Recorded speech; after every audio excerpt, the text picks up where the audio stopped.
Every local BBC radio presenter has been put at risk of redundancy.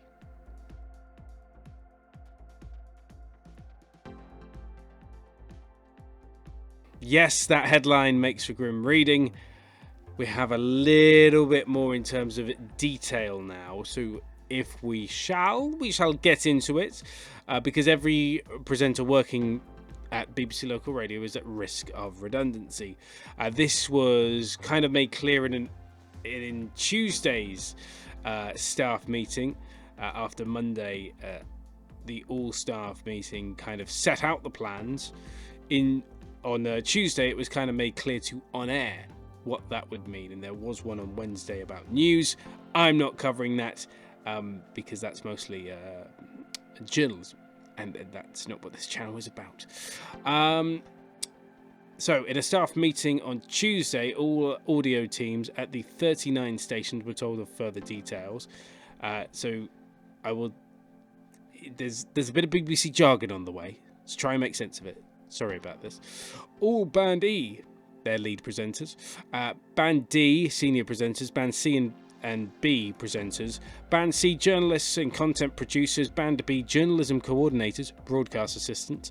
And more are at risk of redundancy. These include high-profile breakfast personalities, long-serving network nighttime hosts and weekend presenters as well. If you love your BBC Local Radio breakfast presenter, they may not be around because they have to reapply for their job. Somebody else, there's plenty of hungry talent at the BBC looking for an opportunity at the moment. So we'll wait and see what happens. But if you love your BBC Local Radio, I mean, well, I'll give you some details at the end. They will all need to apply for these new roles to become in these roles such as presenter producer, newsreader, reporter, program producer, social media journalist, sports journalist, and more if they wish to remain in a job or go through a selection of retention scheme. A voluntary redundancy scheme has also been launched, effective immediately. Roles not at risk include executive producers, technical operators, schedulers, receptions, and administrators. All Channel Island staff are unaffected by redundancies. All 39 BBC local stations will have the same staffing model, enough to cover breakfast, daytimes, and sports programmes, plus on-air news and digital content. This is, by the way, all from Radio Today article in the description below. BBC spokesperson told Radio Today our proposals clearly set out the need for a number of new and different roles. Adapting our services requires a completely different way of working and fewer presenters. We are conducting this process fairly and in consultation with staff, doing our very best to avoid compulsory redundancies. Rodri Telfin-Davis of the BBC Director of Nations. These proposals aim to maintain the distinctiveness of our local services whilst allowing the BBC to adapt with our audience and assuring that we remain relevant. Taken together, they will ensure our network of local services across TV, radio, online and sounds offer more value to audiences. He goes on to say, of course, change is never easy, and we will work closely with our colleagues to introduce these plans sensitively and fairly. BBC Local Radio remains an essential service for millions of listeners. You're really proving that by cutting it. The very best local radio in the world. Why are you cutting it? But it's essential we make difficult choices that will enable us to reach as many people that increasingly rely on their mobiles for local content. Let me tell you, the people that are using their mobiles for local content aren't listening to the BBC.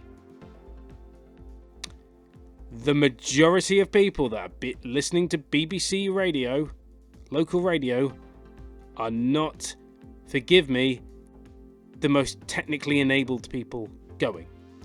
And that is kind of the beauty of it. And that's kind of its purpose and point. Anyway, BBC impartiality rules being broken, giving you my opinion. But this is my YouTube channel, I'll give you my opinion. there has been a debate in Parliament about it, and these haven't been. Well, they've essentially said this is what we're doing, and we're going to do it as quickly as possible, but we're going to do it as fairly.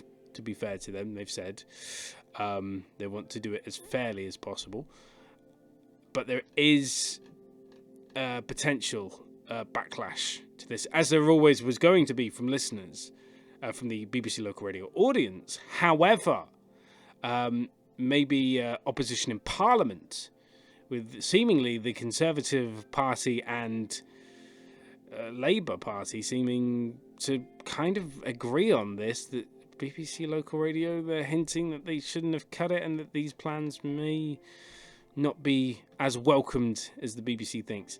But that's all speculation. That's all pure speculation, which is something that we don't do on this channel. We deal in facts, as Rafa Benitez once said. Sorry, I'm getting into football fan show territory, which is another one of my channels which you should check out. So yes, that's the news. That's the only news we're covering on today's one. The job search returns tomorrow, Friday, the 4th of November. For all my BBC colleagues out there that have potentially looking for work elsewhere, there is a presenter gig going somewhere. I'll tell you about that tomorrow. For now, though, I've been Dan the Radio Man. Namaste. Thank you very much. See you next time.